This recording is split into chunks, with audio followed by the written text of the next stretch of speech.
நம்ம ஜோதிடத்துல நம்ம ராகு கேதுவை கண்டு நம்ம ரொம்ப பயப்படுறோம். அதை எடுத்துக்கிட்டோம்னா சனீஸ்வரரை கண்டு எவ்வளவுக்கு எவ்வளவு பயப்படுறோமோ ராகு கேதுவை கண்டு அவ்வளவுக்கு எவ்வளவு பயப்படுறோம்.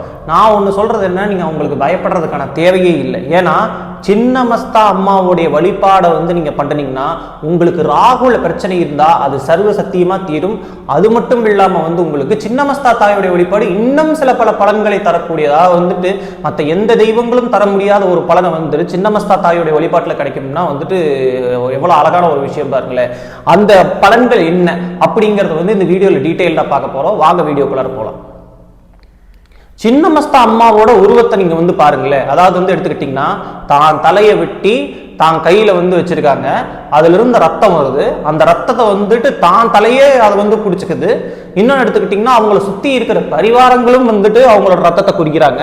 அதுக்கப்புறம் கீழே 2 பேர் அவங்க காலுக்கடியில் இருக்காங்க. 2 பேர் உடலுறவு கொண்டுட்டு இருக்காங்க. அவங்கள மிதிச்சு அவங்க மேல நின்றுட்டு இருக்காங்க. இது என்னடா ரொம்ப வினோதமான ஒரு உருவம் அப்படின்னு நீங்க நினைப்பீங்க.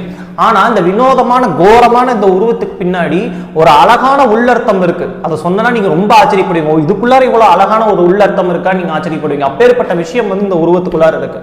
இப்போ அவங்களோட காலுக்கடியில உடலுறவு வச்சுக்கிட்டு இருக்கிற மாதிரி உருவம் இருக்கிறது வேற யாரும் கிடையாது, காமதேவர் ரதியும் தான். இவங்களை மிதிச்சு ஏன் சின்னமஸ்தா நின்றுட்டு இருக்காங்கன்னா உங்களுக்குள்ளார இருக்கக்கூடிய காம எண்ணத்தை கரெக்டான திசையில கொண்டு போறதுக்கான சக்தி சின்னமஸ்தா தாய்க்கு இருக்குது. அதாவது எடுத்துக்கிட்டோம்னா காமனை கீழே முதிச்சிருக்கிறதுனால காமமே இல்லாத ஒரு நிலைன்ட்டு அர்த்தம், அதுக்கு மீனிங்கும் கிடையாது. அதே சமயத்துல காமத்தை உங்களுக்குள்ளார அதிகமா தூண்டுபவளும் கிடையாது. இப்ப என்னன்னா இதை கரெக்டான அளவுல கரெக்டான விதத்துல காமனை எப்படி அணுகுவது அப்படிங்கிறது இந்த வழிபாடோடைய ஒரு சூட்சுமம். அதை முதல்ல செட் பண்ணிட்டாங்கன்னா மேல்படி போகும்போது உங்களுக்கு வாழ்க்கையில எல்லாமே ஸ்மூத்தா போகும். ஸோ குடும்பத்தில் இருக்கக்கூடிய பிரச்சனைகள், அதாவது எடுத்துக்கிட்டீங்கன்னா கணவன் மனைவிக்குள்ளா இருக்கிற பிரச்சனை, அதுக்கப்புறம் எடுத்துக்கிட்டிங்கன்னா சண்டை சச்சரவு, அப்புறம் நம்ம வாழ்க்கையில ஒரு குடும்பத்துல ஒரு அமைதியே இல்லாத நிலை, இது எல்லாமே சின்னமஸ்தா தாயோடைய வழிபாடில் சரியாகும். இது எப்படி அப்படிங்கிற ஒரு கேள்வி உங்களுக்கு வரலாம். அதாவது இது எப்படி சின்னமஸ்தா தாயோட வழிபாடோட சம்பந்தப்பட்டிருக்கு நீங்க கேட்கலாம். ரொம்ப சிம்பிள். இதுக்கும் ராகுவுக்கும் ஒரு சம்பந்தம் இருக்கு. இது சொன்னா உங்களுக்கு ரொம்ப ஆச்சரியமா இருக்கும். இப்போ நல்லா யோசிச்சு பாருங்க, ராகுங்கிற கிரகத்தோடைய தன்மை என்னங்கிறத நான் சொல்றேன். ராகுவோட கிரகத்தோட தன்மை என்னன்னா அவர் ஒரு பிரதிபலிப்பு கண்ணாடி மாதிரி, ஒரு மிரர்னு வச்சுக்கோங்க. இந்த மிரர் எப்படின்னா நீங்க மிரர் முன்னாடி ஒரு பிரதிபலிப்பு கண்ணாடி முன்னாடி போய் நிற்கும் போது என்ன தெரியும், நீங்க என்ன இருக்கிறீங்களோ அதை தான் பிரதிபலிக்கும். அந்த மாதிரி உங்க வாழ்க்கையோடைய இப்ப இருக்கிற உங்களுடைய தன்மை என்னங்கிறத பிரதிபலிக்கிறது தான் ராகு. ராகுங்கிற கிரகம் வருதுன்னா உங்களுக்குள்ளார உங்களுக்கு மைண்ட் ரொம்ப கிளியரா இருக்கு, உங்களுக்கு மன தெளிவு அதிகமா இருக்குன்னா ராகுவை விட உங்களுக்கு ஒரு அற்புதமான கிரகம் எதுவுமே கிடையாது. இந்த காலத்துல என்ன பிரச்சனைனா நிறைய பேருக்கு இந்த மன தெளிவு அப்படிங்கிற ஒரு விஷயமே கிடையாது. மனத்தெளிவுங்கிறது இல்லைன்னா மனத்தெளிவு வாழ்க்கையில ஒரு அடிப்படையான ஒரு கோட்பாடு. இது நிறைய பேருக்கு இல்லவே இல்லை. இது நான் சொல்றேன், தயவுசெய்து தப்பா எடுத்துக்காதீங்க. என்ன மனத்தெளிவு இல்லை எனக்கு அப்படின்னு நீ சொல்றேன் அப்படின்னு நினைக்காதீங்க. நல்லா உங்களையே நீங்க கேட்டு பாருங்க. நான் என்ன நான் சொல்றதை நீங்க நம்ப வேண்டாம். உங்களை நீங்க கேளுங்க. நான் சூப்பரான மனத்தெளிவோட என் லைஃப்ல நான் வாழ்றேன்னா எல்லா ஆஸ்பெக்ட்லயும் அப்படின்னு நீங்க கேட்டீங்கன்னா உங்களுக்கே தோணும் இல்லை அப்படின்னு. ஏன்னா நம்ம மன தெளிவு அடைகிறதுக்கு நம்ம எடுத்துக்கக்கூடிய முயற்சி வாழ்க்கையில மிக மிக குறைவு. உண்மையை சொல்ல போனா என்னன்னா நம்ம படபடப்புல, இந்த வாழ்க்கையோட படபடப்புல இதை செய்யணும் அதை செய்யணும், அவங்களை கவனிக்கணும் இவங்களை கவனிக்கணும் எல்லாம் நம்ம பண்றோமே தவிர நம்ம மனதை ஆராய்ந்து நம்ம மனதுக்குள்ளார இருக்கக்கூடிய குப்பைகளை கிளீன் பண்ணி இல்ல நல்ல விஷயங்களை மெருகேற்றி இது இரண்டையுமே நம்ம செய்ய தவறுறோம்.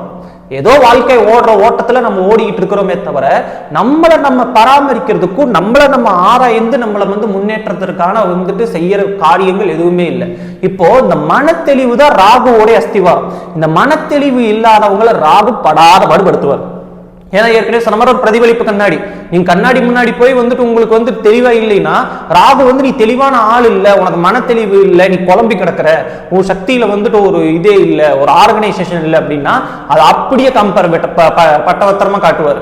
அப்ப என்னன்னா உங்களுக்கு அது உங்களை போட்டு உலட்டும். ஸோ ராகுவோடைய தன்மை இதுதான். ஸோ ராகு எந்த இடத்துல உங்களுக்கு உட்கார்ந்து இருக்காரோ அதை உங்களுக்கு பிரதிபலிப்பார், அவ்வளவுதான். ஸோ இதை நீங்க ஃபர்ஸ்ட் தெரிஞ்சுக்கணும். ஸோ ராகு உங்களுக்கு பலவீனமா இருக்கா, நீங்க மனத்தெளிவு குழப்பம், மனத்தெளிவின்மை குழப்பம், இதுல நீங்க பதட்டம், இதுல நீங்க ஆட்படுறதுக்கான வாய்ப்பு அதிகம். சின்னமஸ்தா தாய் என்னன்னா தலையை வெட்டி கையில் வச்சிருக்காங்க. தலைங்கிறது என்ன, உங்க மூளை, உங்களுடைய மனம், இதைத்தான் குறிக்குது.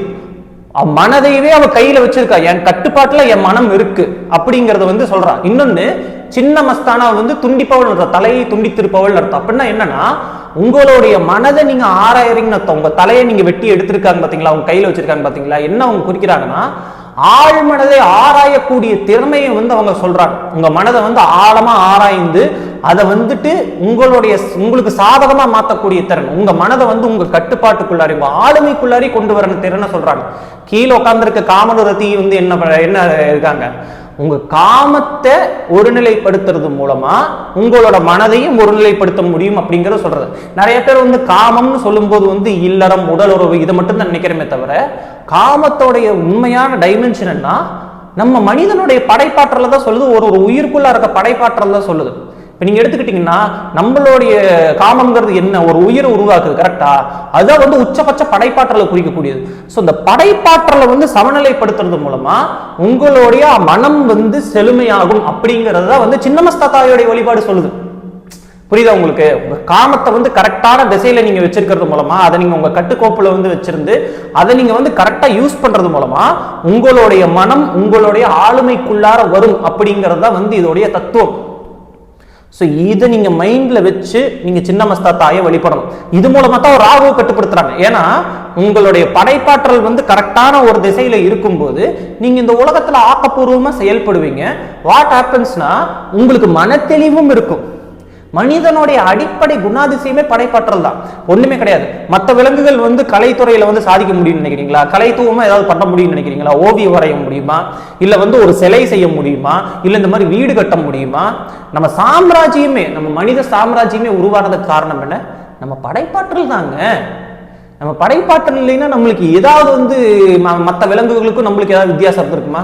மற்ற விலங்குகள் மாதிரி நம்மளும் வேட்டையாடி இருப்போம், மற்ற விலங்குகள் மாதிரி நம்மளும் வந்துட்டு இனப்பெருக்கம் பண்ணிட்டு வாழ்க்கையை வந்துட்டு அப்படியே ஓட்டியிருப்போம். ஒண்ணுமே இல்லாம நம்ம மொழி, நம்ம கலைநயத்துவம், இது எல்லாம் தானே வந்து ஒரு விலங்கு கிட்ட இருந்து நம்மளை அப்பாற்பட்டு விலக்கி வைக்குது. அப்போ நம்மளுடைய காமம், நம்மளுடைய படைப்பாற்றலை வந்துட்டு ஒருநிலைப்படுத்தி சமநிலைப்படுத்தி நம்ம மனதை ஆழமா ஆராய்ந்து நம்ம மனதை நம்ம ஆளுமைக்குள்ள கொண்டு வரக்கூடிய திறனை சின்னமஸ்தா தர்றா. இந்த தாயோடைய வழிபாடு பண்ணும்போது உங்களோட ஆழ்மனம் செழுமையாகும். இன்னொன்னு தெரிஞ்சுங்க, என்னால வந்து போதை பழக்கத்திலிருந்து விடுபட்டு வர முடியல, சில தீய பழக்கங்கள்ந்து விடுபட்ட, எந்த தீய பழக்கத்தை வேணாலும் நீங்க எடுத்து வச்சுக்கோங்களேன். சோம்பேறித்தனம் வச்சுக்கோங்க, இல்லைன்னா வந்துட்டு உங்களுக்கு வந்து ஆல்கஹால், தம் அடிக்கிறது, மது மாது, எந்த கெட்ட பழக்கமா இருந்தாலும் அந்த கெட்ட பழக்கத்தை வந்து ஒட்டச்சு வர்றதுக்கான மார்க்கத்தை சின்னமஸ்தா தாயோடைய வழிபாடு காமிக்கும். இதுல என்ன ஒரு பிரச்சனைனா, உங்களை நீங்க ஃபேஸ் பண்றது மிக கடினம். அதனாலதான் சின்னமஸ்தா தாயோடைய வழிபாடும் கடினமாகுது. உங்களை நீங்க ஃபேஸ் பண்றதுக்கான தைரியத்தை நீங்க வளர்த்துக்கிட்டீங்கன்னா சின்னமஸ்தா தாயோடைய வழிபாடு ரொம்ப சுலபம். இவ்வளவுதான் விஷயம். உங்களை நீங்க ஃபேஸ் பண்ணக்கூடிய திறனை வளர்த்துக்கிட்டீங்கன்னா சின்னமஸ்தா தாயோடைய வழிபாடு மிக சுலபம். நிறைய பேருக்கு தன்னைத்தானே ஃபேஸ் பண்றது வந்து ஒரு பயம். உலகத்தை அவங்க ஈஸியா ஃபேஸ் பண்ணிடுவாங்க, ஆனா அவங்கள ஃபேஸ் பண்றதுக்கு பெரிய பயமா இருக்கும். அவங்களுக்கு எப்படி நான் நம்மளை ஃபேஸ் பண்றது அப்படிங்கிற ஒரு பயம் இருக்கு பார்த்தீங்களா? இதுதான் பிரச்சனை. ஸோ உங்களை நீங்க ஃபேஸ் பண்ணி உங்களை வந்து உங்களை ஆளுமைக்கு நீங்க வர்றதுக்காக வந்து உங்க மனம் உங்க ஆளுமைக்கு உங்க கட்டுப்பாட்டுக்குள்ளார வர்றதுக்கு சின்னமஸ்தா தாயோட வழிபாடை விட சிறந்த வழிபாடு எதுவும் இல்லை. இதை தாண்டின பலன்கள் எடுத்துக்கிட்டீங்கன்னா உங்களுக்கு இந்த இடத்துல அவங்களுடைய உருவத்தோட இன்னொரு கோணத்தை பார்க்கலாம். வந்துட்டு அவங்களுடைய 2 பரிவாரங்கள், வந்து வர்ணினி டாக்கின்னு 2 பேர் இருக்கிறாங்க. 2 பக்கமும் அவங்க 2 பேர் ரத்தத்தை குடிக்கிறாங்க. அது என்ன சொல்லுதுன்னா, உங்களுக்குள்ளார வந்து 3 நாடி இருக்கு. நடுவுல வந்து சுஷும்னா நாடி, சுழும்னை நாடிம்பாங்க. லெஃப்ட் சைட்ல வந்து எடுத்துக்கிட்டீங்கன்னா இடா நாடி, ரைட் சைட்ல எடுத்துக்கிட்டீங்கன்னா பிங்களா நாடி. இந்த 3 நாடியும் வந்துட்டு ஒருநிலைப்படுத்தி சமநிலைப்படுத்தி அதோடைய முழு திறனுக்கு கொண்டு வரக்கூடிய சக்தி வந்துட்டு சின்னமஸ்தா தாயோடைய வழிபாட்டுக்கு உண்டு. 3 நாடிகளையும் மற்ற சேம் டைம் சமநிலைப்படுத்தும். உங்க உடம்புல இருக்க எல்லா நாடிகளையும் ஆக்டிவேட் பண்ணும். அப்போ உங்களுக்கு என்னன்னா வந்து வாழ்க்கையை வந்து முழுமை பெறதுக்கான ஒரு சக்தியும் வந்து சின்னமஸ்தா இருக்கு. முழுமையை தரக்கூடிய ஒரு திறன். வந்துட்டு ஒரு லெவல்ல வந்து ஸ்ரீ வித்யானவ தந்திரம்னு ஒரு தந்திரம் இருக்கு. அதுல வந்து சின்னமஸ்தா தாயை பத்தி குறிப்பிட்டிருக்காங்க. இந்த தந்திரத்துல என்ன சொல்றாங்கன்னா, சிவ தத்துவத்தையே அடையக்கூடிய சக்தியை வந்து சின்னமஸ்தா கொடுக்க முடியும், சின்னமஸ்தா தாய் கொடுக்க முடியுங்கிறாங்க. அப்புறம் என்ன சொல்றதுக்கு இருக்கு, சிவனாவே ஆயிரலாங்கிறாங்க நீங்க அவங்கள சித்தி பண்ணிட்டீங்கன்னா. ஆனா அவங்களை சித்தி பண்றது கஷ்டம் தான். பட் இருந்தாலும் ஏன் முயற்சி பண்ணக்கூடாது? அப்படி பார்த்தா எல்லா ரசமகா வித்யாவும் ஒரு கஷ்டம், ஒரு லெவல்ல கஷ்டம். லக்ஷ்மியே கஷ்டம் தான் அப்படி பார்த்தா. லக்ஷ்மியை சித்தி பண்றதே கஷ்டம். அதுக்காக லக்ஷ்மி கும்பிடாம இருக்கோம், நம்மளுக்கு செல்வம் வேணும்னா கும்பிடுறோம் இல்ல. அதே மாதிரி உங்க தீய பழக்கங்கள்ல இருந்து விடுபட, காமத்தை வென்று உங்களோட படைப்பாற்றலை அதோடைய முழு திறனுக்கு யூஸ் பண்ண, உங்க மனதை உங்க ஆளுமைக்கு கொண்டு வர, உங்க கட்டுப்பாட்டுக்கு கொண்டு வர, ராகுவை கட்டுப்படுத்த, ராகுவோடைய தீய இதுல இருந்து விலகி வர. உங்களுக்கு ராகு வீக்கா இருக்கா, உங்களுக்கு ராகு தொல்லை இருக்கா ஜாதகத்துல, சின்னமஸ்தா வழிபாடு பண்ணுங்க. இந்த 5 விதமான பிரச்சனைகளும் உங்க வாழ்க்கையிலிருந்து விலகி சின்னமஸ்தா தாயோடைய அனுகிரகத்துல நீங்க ரொம்ப சந்தோஷமா மன திருப்தியோட நீங்க வாழ்வீங்க அப்படிங்கிற நம்பிக்கையோட நான் சின்னமஸ்தா தாயோடைய பீஜ மந்திரம் இப்ப சொல்றேன், பார்த்துக்குங்க. சின்னமஸ்தாக்கு எடுத்துக்கிட்டீங்கன்னா 2 கணபதிகள் சொல்லுவாங்க. ஒரு ட்ரெடிஷன்ல எடுத்துக்கிட்டீங்கன்னா ஃபர்ஸ்ட் துர்முக கணபதி சொல்லுவாங்க. சில ட்ரெடிஷன்ல சின்னமஸ்தா கணபதினு ஒரு கணபதி இருக்காரு. இவங்க தான் கணபதி சின்னமஸ்தா தாய்க்கு. அப்புறம் எடுத்துக்கிட்டீங்கன்னா பைரவர் சின்னமஸ்தா தாய்க்கு யாருன்னு எடுத்துக்கிட்டீங்கன்னா கபண்ட பைரவர். அவரும் எடுத்துக்கிட்டீங்கன்னா தலையை வெட்டின கோலத்தோட தான் இருப்பாரு. அப்புறம் எடுத்துக்கிட்டீங்கன்னா சின்னமஸ்தா தாய். சின்னமஸ்தா தாயோடைய பீஜ மந்திரம் என்னீங்கன்னா ஹோம். தமிழ்லயே முதல் முறையா அந்த பீஜ மந்திரத்தை சொல்றேன் நானு, ஹோம். இந்த பீஜ மந்திரம் வெறும் இந்த ஒரு எழுத்து மந்திரத்தை சொல்லுங்க. மூல மந்திரம் வேணா தனிப்பட்ட முறையில் தீட்சை வாங்கிக்கோங்க. ஏன்னா நான் உங்களுக்கு பைரவர் கணபதி எல்லாம் கொடுக்கணும். அதனால நான் இந்த வீடியோவில் இதை இவ்வளோ டீட்டெயிலாக விளக்க முடியாதுங்கிறதுனால நான் உங்களுக்கு தனிப்பட்ட முறையில் தான் இதை நான் தீட்சை கொடுக்க முடியும். ஆனால் இந்த ஹூம் அப்படிங்கிற பீஜ மந்திரம் சொன்னீங்கனாலே சின்னமஸ்தா தாயோடைய அனுகிரகம் உங்களுக்கு கிடைக்க ஆரம்பிக்கும்.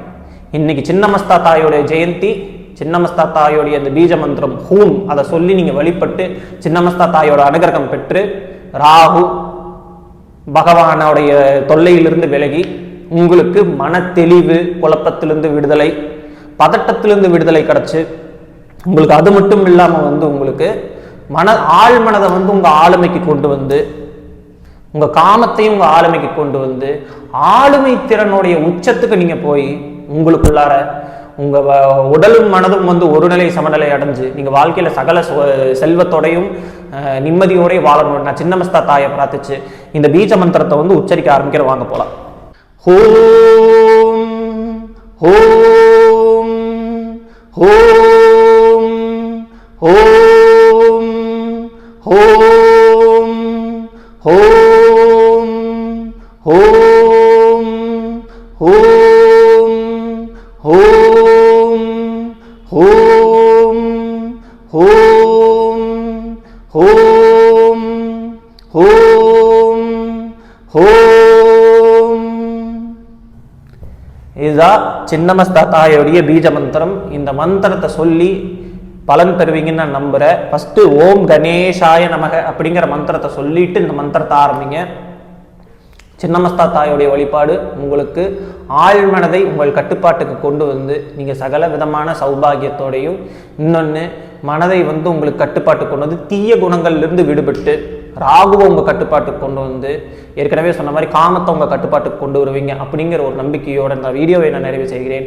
தேங்க்ஸ் ஃபார் வாட்சிங் this video guys. I will see you in the next video. Bye.